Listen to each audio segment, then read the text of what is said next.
So somebody posted this. Welp, it appears CM Punk has ran the Elite out of Hot Topic. A bunch of AEW fans got mad and were like, oh, they're still in Hot Topic. And then all the AEW sickos, I should have put this in the sickos, but they were roasting these shirts, like who would wear this generic. But that Punk shirt's fly, obviously. But yeah, I don't know. Punk is in the Hot Topics now alongside the Buckaroos, if the Bucks are still in them. What do you think of that? I mean, are the Bucks in that clearance bin in the back over there? I mean, it doesn't surprise me. I mean, WWE is super hot. I mean, you see, I was just about to say, I mean, Rollins was at the NFL, and I saw that clip on Fox before I saw, or on CBS, whatever NFL game I was watching. I saw that they cut to that before I saw it on Twitter. So here we go. Let's watch it because you brought it up, and here is Seth Rollins at the Colts game. This was right. Yeah, that was at the Colts game. Yep.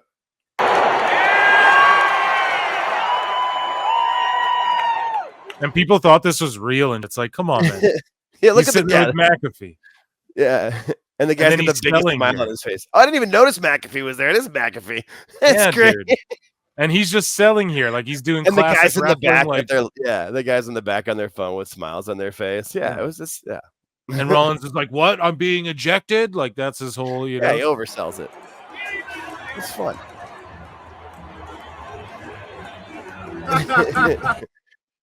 Yeah, and that guy was a former Colts player. The guy who threw Rollins out. Yeah, I'm sure Rollins just went back to that suite and just didn't make it out to where he could be seen by the general crowd. Hikuleo has been added internally to the WWE NXT roster. And that's via PW Insider. Now, they are very good at their reporting. Of all the sheets, they're probably one of the ones you can trust. Oh, yeah, Mike Johnson has actual integrity. He's an actual journalist. But I'm going to say this. I've said it. I said it a long time ago. I've been wrong about Bloodline stuff before. They've swerved me as Nana makes his entrance before. But here's what I think. Solo Sikoa is the Usos' little big brother, okay? Or he's their big little brother, pardon me. He's their little brother, but he's like bigger than them, right? And right. He's a heater.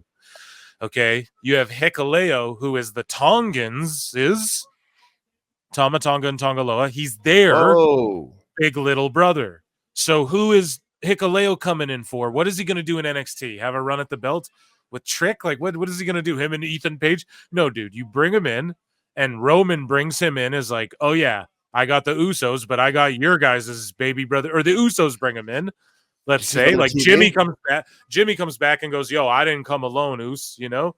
And then and then it's not even Jay. It's like after Jimmy and Jay link up and Jimmy's like, yeah, like I still didn't come alone, whatever. It's Hikuleo because that is the Tongans' little, like big little brother, you know, because he's like 6'10", and he's probably just getting in rank shape right now. He just disappeared, got signed from WWE. He's probably going to be super swole, you know, like Tama is and everything when he comes in. So, or like Fatu was when he showed up. He's been better shape. Do you see what's going on the TV though? I'll give you credit for what's going on there. MVP debuting on AEW right now, especially if maybe Jay doesn't go over. Because then you could have, you know, Cody, Roman, Hikuleo, Jimmy versus and then think about the bloodline. You have Roman, the Usos, and Hikuleo versus Solo, Jacob, and the Tongans. I'm listening to MVP here, though, guys. I'm gonna lock in. I'm a minute, I think, behind everyone in the chat. I'm like 1 minute, I think, but I'm not gonna look at chat. So sorry if I miss anything. But I actually am popping for MVP. But what the hell are they going to do? Like, align with Swerve? Is Shelton and Bobby going to come out and align with Swerve? Because that's what I said on PWT. I was like, yes. I was like, dude, put them with Swerve, and that's a real, like, unit. Like, what? I was like, what could Swerve do? Pull out, like, the Hurt Syndicate or whatever they're going to be called and just, like, run with them? That'd be cool. And I know people might boo-boo on that, but unless they beat the shit out of Nana here. Here's the thing, though, too. If they do team all of them up, the people that get all vocal about how Triple H puts all the people of color together and all the Hispanic people together, and if they don't complain about the Hurt Business joining up with Swerve, there's more of that hypocritical BS they pull. Yeah, they will absolutely. They'll absolutely say nothing. They'll go completely silent. They'll be 100% radio silent. Which is why I don't preach dumb like that. Exactly. You have to keep the same energy everywhere. And I don't. And even MVP came out and said, "Yo, Triple H, I don't think he's racialist. No. That is what." And yes, I know racialist isn't real. That's from the movie Ali G or the show Ali G. Yeah, I know. Oh, that's a big Ali G fan. I liked Ali G more than Borat. Oh, me too, of course. Oh, dude, Juan Guan, man, Ali G is the best. Yeah, he calls it racialist, so that's why I say it. But yeah, he even said that Triple H wasn't none of that. I don't know what happens though. So MVP's trying to poach Swerve. Maybe we get like MVP, Benjamin and Lashley versus Nana, Swerve, and someone. I always said too, stick Swerve with Harley Cameron because she can sing and rap, and Nana and Will Hobbs, and make them a crew of like, I don't know. They're like it's kind of like a Hit Row knockoff, I guess, but just do that. You know what I mean? Just do it though. Like that would work for Swerve. And instead of putting Hobbs with like Callis and getting him hurt and all this, I don't know. But dude, I'm pumped for MVP. He's getting a bag. Hopefully he makes a difference, but I think it's too little too late. We already know. I've said it before. If John Cena shows up, ain't nothing going to change as long as Tony's in charge of the creative, but they are going more sports entertainment-y. They say they want to compete with WWE. Tony Khan said it himself. So the sickos better get in line and start listening to your boy Phil Marks, because I've been saying it from day one, man. Listen, Tony's vocation doesn't align with what you guys think AEW is going to be, and he's going to have to reel it in. I think he's trying with this show a little bit. We're seeing more sports entertainment-y storyness, goofiness, which he's bad at doing everything. He's bad at booking wrestling. He's bad at doing sports entertainment, goofy silliness, especially watching this Vince doc. I'm looking at old and I'm like, dude, Tony is so bad at what he's doing. You know what I mean? And I hate to bury the brother so much, but anyways, I mean, MVP, he buried himself with that whole thing with the Alvarez just said. We said there's no no more long-term booking. We're only booking week to week. Like that's like that's the downfall of everything in wrestling. Like you cannot be successful booking week to week. If there's one thing that's been proven by the Death of WCW documentary, like you can't. And I see these sickos go. They're like, dude, who would you bring in? Like, how do you bring someone in to like what Tony Khan should give up creative and give it to who? Bro, you have people right there. Look, MVP's in the company now. You're going to tell me he's not a good mind for this? Come on now, man. You have it right there, So hopefully he starts listening to people. There's enough people backstage. And then, I mean, I had it when he had JR and Arn Anderson. It was like you have, and then when Regal came in too. I know Regal wasn't brought in to do any of that, but yes. And crazy.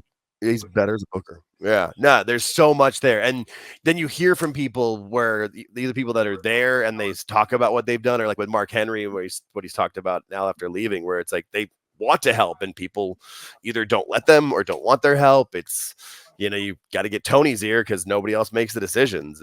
Yeah. He's until he's not in charge, you're not going to have no chance. If they were smart, MVP, that would have opened the show because it had to do with your world champion.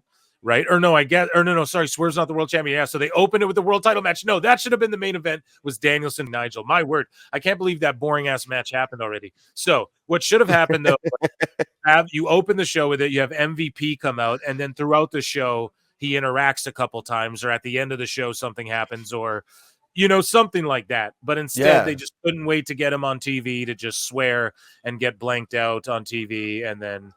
They could have had him like interact with the viewer people. They probably could have had, because I know like there was teases of Ricochet joining the Hurt Business, so they probably could have. And I mean, it would have been a cool little thing to have them have a little moment or a conversation or something. You could have that be. But there's another thing that Tony doesn't do is like the running theme throughout the show. That would have been a perfect like running theme to have something going on throughout the show to go back to and work off of. But he just dream match. Get out there and kick out. Have 87. Everybody hit your finisher 14 times and kick out every. You might say so. Long as Khan is in charge, they have no chance in hell. You got well played. No chance. Well played, Regina. Well played. No chance in hell. You got no chance. Awesome. I love that. Thank you so much. Kevin Dunn was in WWE for a long Oh, time. this is so good. And he sucked, man. And so whatever, WWE just decided, let's drop this. They didn't even have to do this. You know what I mean? And they just drop it on their socials like, here you guys go. They didn't even have to do this little montage or whatever you want to call it. Maybe Drew was a little bit naive to think that I'll turn it was all down. gonna be over because he jumped me in It's so Chicago good. months ago. But yeah, so they're Tried to showing drag like the my way when wife they and did my the House of dog Horrors, into or what this was that mess. match with Randy Orton and Bray where they did that like We in the ring? probably all agree Oh, that it should've WrestleMania, stopped the second whichever time one it was, with the Drew bugs. sent me to a hospital Wow, 2 that weeks whole ago. attack so little good. Just That too camera. damn stubborn. And I'm gonna pause. Oh, it ended. Perfect. Yeah, WWE, we love you. Fanatics affiliate over here. Just And you feel like that was something that somebody put together just because they could, you know what I mean? And because there's so much more creative freedom there now, and people aren't worried, with walking around with, their cheeks clenched because of Vince and being worried that he's going to just randomly yell at them or fire them or whatever. They can have more freedom. I feel like someone just did this because they could. I can make this sweet, cool video from this angle and do that. And, even if you get on the show, we'll just post it on Twitter for fun. So Zilla Fatu has not signed with WWE. Fatu had a disagreement with GCW. Now, I don't agree with this. I think they have him on that, you know how they announced we're doing like independent NIL contracts for indie guys again and stuff like that. I think they have him on a thing where he can go work wherever, but he can't sign to any like major other than WWE. Okay. I'm pretty sure Jordan Grace and Joe Hendry are both on that same, Would and make a lot if of I'm sense. lying, call me a liar. Someone prove me wrong though, please, because I think I'm onto this, but I'm also not. No, that would make a lot of sense. Anything I say, yeah. No, but that's a really good thought for how they would, because with the NIL deals with the people in college, they stay in college, they do their sport, but they can train and do that work with them at WWE, which is exactly what Hendry and Jordan Grace were doing. Hendry just posted the other day that he wrapped up his first kind of go around at the PC. He had a post with Terry Taylor about all the training he got from him. That'd be really smart, especially for people that they know they want to eventually sign, but maybe aren't ready. They want to get more seasoning. I'd kind of heard that Zilla wanted to raise the rate that GCW was giving him. That would make a lot of sense of why he would want to do that if he was getting paid from the WWE and he wants to go work in maybe places that are a little less crazy. People were like, "Oh man, he no shows. He has a bad history. He's trying to bury him. Oh, he's unprofessional. He can't work in NXT." I think that's much crap. Yeah, I think he's just asking for more money, and his stock has gone up.